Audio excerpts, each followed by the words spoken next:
How's it going, YouTube? This is Skul, and welcome to my video talking about the Nintendo Switch's 5th anniversary. I have a cat in the video, too. He's really craving attention these days, so I decided may as well give him some while I talk to you guys. So, the Nintendo Switch turns 5 years old today. As hard as that is to believe, it feels like it's just yesterday that I picked this up. This is my personal main Switch that I own. I own 4 total. 4? Oh, 5 total. 5? I forget how many I own, actually. No, I own 4. Okay, I have 2 regular Nintendos. No, I have 5. I have 2 regular Nintendo Switches. I have this and the Let's Go themed one. This is my launch model. I got this at midnight on March 3rd, 2017. So I've had this since day one. And I have 3 Nintendo Switch Lites. The Zacian Zamazenta themed one, the Pokemon Diamond and Pearl themed one, and a turquoise one that I got for cheap. So yeah. But this is the one that I have by far put the most amount of time and effort into, the one that I love the most. This is my Switch. So, yeah. Again, hard to believe I've owned this since day one 5 years ago. That's just crazy to think about. So, as of December 31st, 2021, the Nintendo Switch has sold 103.54 million units. And by the end of this month, by the end of March, it will maybe sell as much as 110 million. That's a pretty big number in only 5 years. To put that in context, the Wii in its entire lifetime sold about 101 million. The Wii U, the console that came out before the Switch, only sold about 13 million, which the Switch outsold in its first year. People really love the Switch and they're trying to get their hands on the Switch. There are cat hairs flying all over the place, but he demands affection and I am giving him affection. So, is this better? Is this better, Alex? There we go. So, yeah, people really love the Switch, and it's a go-to console right now because of the pandemic. People are going to the store and buying up Switches so that they have a nice system that can play a wide variety of games at home for a fraction of the price as a PlayStation or an Xbox or a gaming PC. And there's a whole lot of great software that has been on here. And it's not just, some kiddie mobile port games. Like, Nintendo's actually gone out of their way to put some quality games onto this. Of course, one of the launch titles was Breath of the Wild, the greatest game of all time. But we've also had games pushing innovation in, I've got my notes over here, pushing innovation in other franchises. So we got Super Mario Odyssey, we just had Pokemon Legends Arceus release. We got Super Smash Bros. Ultimate and more that are pushing this hardware to its limit. And it looks like we've got plenty of more games coming out that are going to be doing much of the same. It's pretty awesome to see. And it's not just new games either. We've been getting ports of older games, all the games that were on the Wii U. As I said earlier, the Wii U... You good?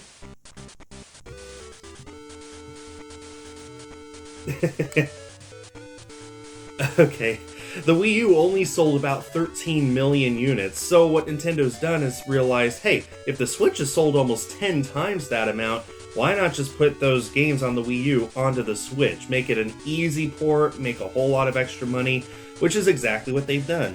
They put on, like, Mario Kart 8 Deluxe, New Super Mario Bros. U Deluxe, Donkey Kong Tropical Freeze, not to mention other things too, like they just put out Skyward Sword HD, and a bunch of other games that just aren't coming to mind right now.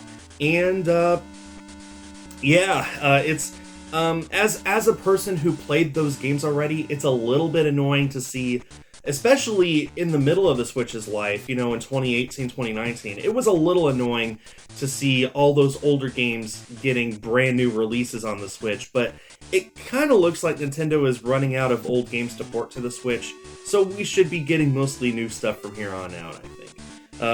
Which is great. And you know what? Like I said, not many people actually got a Wii U, or played those older games in general, so I don't know what his plan is, by the way.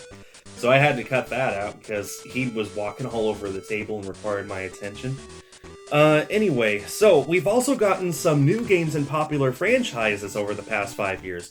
Of course, we got new games in the Splatoon franchise, and Pokemon, and Metroid, and even Luigi's Mansion.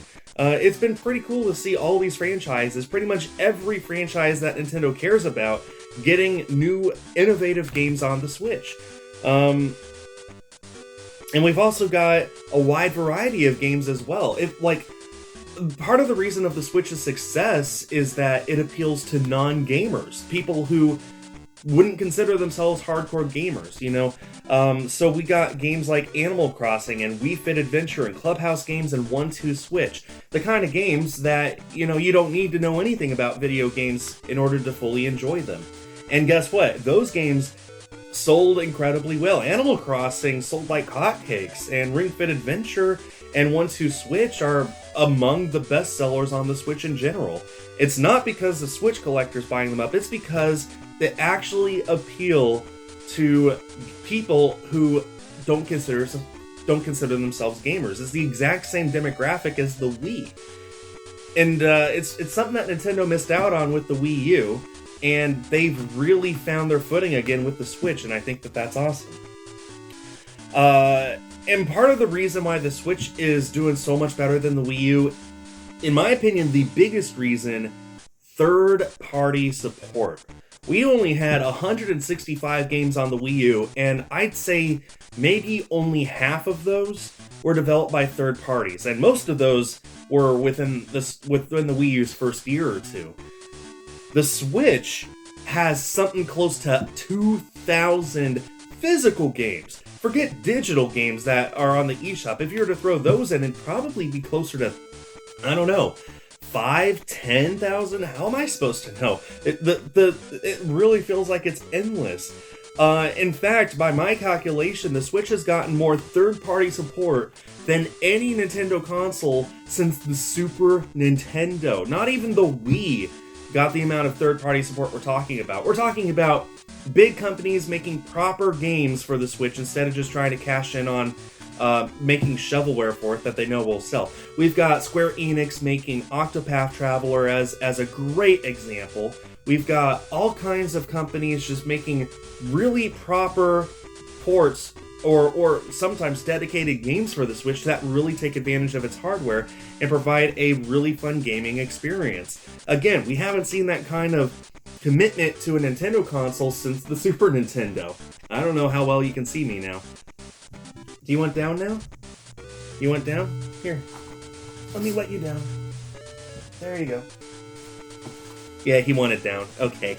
Speaking of physical games, like I was mentioning earlier, Switch collecting is huge. You guys have probably seen my videos on my Switch collection. Spoiler alert, I ended up selling off about half of it just because I realized I'm never going to have a complete collection. May as well sell the games I don't care about to buy games I do care about. Even so, I still own about 250 physical Switch games. Those are the ones I actually care about. We're getting closer to 2,000 physical games now if you consider all the exclusives that were released in every region of the world. Like, there's games that released in Japan but not America. There's games that released in America but not Europe, etc. So, the game console with the largest physical library is the PlayStation 2, which is pretty much exactly at 2,500 games. I think it's safe to say the Switch not only could pass that, I think it will.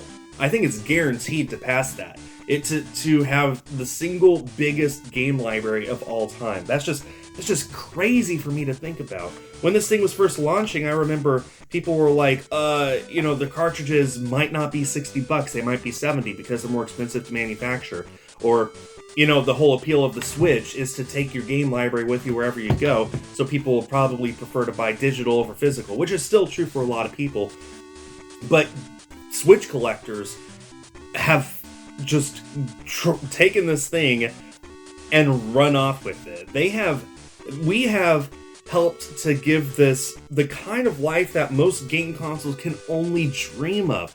Not to mention limited print companies like LRG and Strictly Limited and EAS making physical games in limited quantities for the hardcore collectors. And it's awesome. It's really, really awesome to see this console get so many games for it, to the point where I know a quarter century from now, you're going to have no problem whatsoever finding games for this in used game stores. In fact, maybe a full century from now, you might find more Switch games than just about any other console, at least for the current time period. I can't say about what games will even look like 100 years from now. Maybe there will be a billion seller console with a billion games. I don't know. But like, talking about what's existence right now, the Switch might be more plentiful to find than any other console. Anyway, and the thing is, that's all just right now. Today, the Switch turns 5. It has no signs of slowing down. We're talking about a console that very likely is only halfway done with its life cycle. Even if Nintendo were to release a sequel console to this a year from now, I think the Switch could still have the momentum to be churning out games for a good 2 or 3 years after that. It is incredible to see this performing this well and having this kind of momentum. It's been the best-selling system almost every single month since the pandemic began. Even when the PlayStation 5 and Xbox Series X released, the Switch has still outsold those, partly because they're impossible to buy, but even so, it's just been incredible to see every single month the Switch selling millions of units, even now. Like I said at the beginning, 103 million by the end of 21, it might sell 125 million by the end of 22. It has a chance of passing the PlayStation 2, the best-selling console of all time. It has, I think, a good chance of passing the PS2 in terms of units sold. It's incredible. And we've got such a huge lineup for this year alone in terms of games, which I'll get to later in the video. It's really, really hard for us to... It boggles my mind to think how, when the Switch was first coming out, a whole lot of us were skeptical about how well it would do. We were worried that it would flop like the Wii U, or worse than the Wii U. No, it has surpassed the Wii U in every way. It's surpassed almost every Nintendo console in every way. It's, at this point, it is only behind, I think, for sure the DS and maybe the Game Boy in terms of units sold and in terms of the sheer amount of stuff on here, in terms of the library of games, whether it be Switch games or being able to play NES, Super Nintendo, N64 games on the online. This is perhaps the single best console Nintendo has ever produced. And again, it's only halfway done. Speaking of which, we're gonna have to think about what comes next sooner or later. And here's what I believe. This is what I know for sure. There will never be a Switch Pro. If you honestly believed the Bloomberg report that there would be a 4K capable Switch Pro, you might want to, pick your news sources better. The Switch sells perfectly fine by itself, and like I said earlier, it doesn't target hardcore gamers who care about 4K or stuff like that.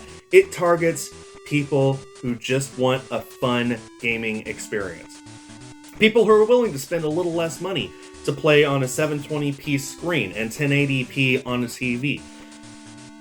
This thing sells itself. It doesn't need a Switch Pro version. It doesn't need a better version of itself. In fact, Nintendo made a revision to the Switch. It's called the Switch Lite. That thing sold just as well as the Switch for quite some time. I don't know what the numbers are now, but when it first released, it sold pretty well. People wanted just a $200 portable Switch, The amount of people who want a Switch Pro is probably not enough for Nintendo to justify releasing one.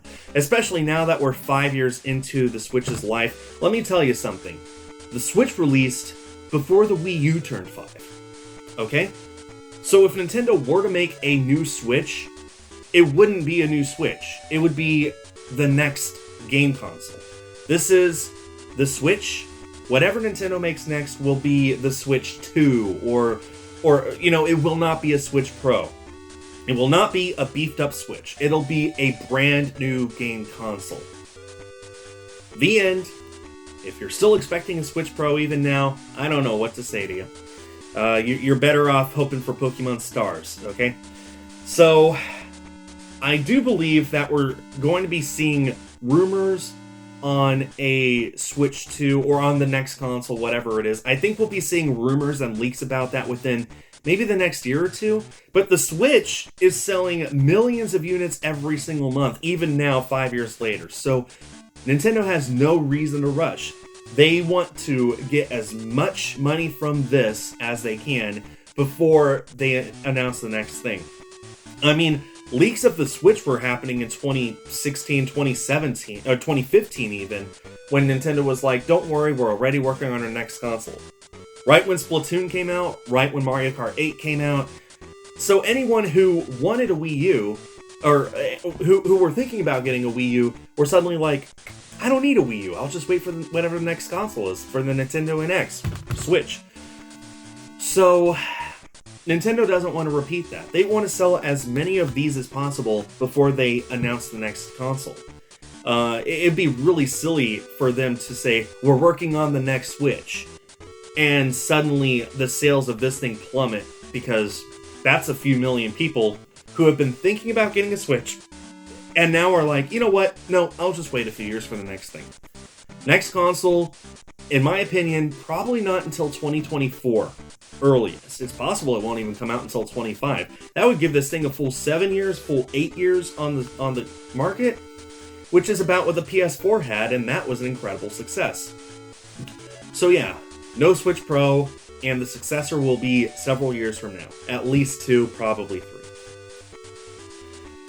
Yeah, so let's look at this upcoming year. 2022 is packed. In fact, it's the most packed that the Switch library has gotten since the year the Switch launched. 2017, when Nintendo was announcing all of those games for it, I was just like, you know, this is kind of front-loaded. It really felt to me 5 years ago that they were sort of putting all their heavy-hitting games at the beginning of the system's lifetime so they wouldn't have anything left over for later. And honestly, in like 2019, 2020, they didn't really release that many new games, which sort of made me continue to feel that way. But no, 2022 is giving us more first-party games for the Switch than any other year, maybe in Nintendo's history. I would need to do the math, but let me tell you what's coming out in 2022. We just had Pokemon Legends Arceus, right? That's one game. We're getting Triangle Strategy, Kirby Forgotten Land, Nintendo Switch Sports, Advance Wars 1+2, Mario Strikers Battle League, Splatoon 3, Fire Emblem Warriors 3 Hopes, Mario + Rabbids Sparks of Hope, Bayonetta 3, Pokemon Scarlet and Violet, Xenoblade 3, biggest one, Breath of the Wild 2. That's 13 games, and that's just what they've announced, and maybe I forgot one or two when I was writing this list. That's 13 games that are either first party or second party. And that's just what they've announced. You know, we had the Nintendo Direct at the beginning of February, which gave us a whole ton of new games to talk about, and most of those are just releasing within the first few months of 2022. This is going to be an incredibly packed year, and it's going to be hard to imagine what they've got coming next after all of this. You know, maybe 23 will give us nothing at all, although I have a hard time believing that at this point. Maybe it'll give us another 6 games. I mean, 6 games, that's one every 2 months. That's crazy. As I said, Nintendo Switch has no signs of slowing down. We're getting to the point now where, like, just the must-play games on the system are going to be like 50 or more. It's crazy, and I'm all for it. This has been an exciting 5 years. Started out strong, had a bit of a lull in terms of library, and now in 22, we're getting that huge boost. And with the boost in library and great titles comes a higher boost in sales, which is exactly why it is my belief that the Nintendo Switch will outsell the PS2 to become the best-selling video game console of all time. And that's my thoughts on the Switch's 5th anniversary. As I said, I've had this model, this exact console, since midnight March 3rd, 2017. And now, March 3rd, 2021, it's been an amazing journey and no signs of slowing down. I am just so happy to be here right now and enjoy the Switch during its prime. I missed out on pretty much every Nintendo console while it was relevant, except for the Wii U. And now that the Switch is relevant and I'm here at the forefront of it, it's been so incredible, and I'm just happy to be here and I'm happy to share my thoughts on it too. I would love to hear what you guys think about the Switch turning 5 years old today. Happy birthday, Switch! I should have baked a birthday cake, but whatever. It's not like I could blow it out anyway. So let me know your thoughts in the comments. I've got more videos coming up here in the next week or two, so I hope you all tune in for that. Until next time, thanks everyone for watching, and stay tuned for more.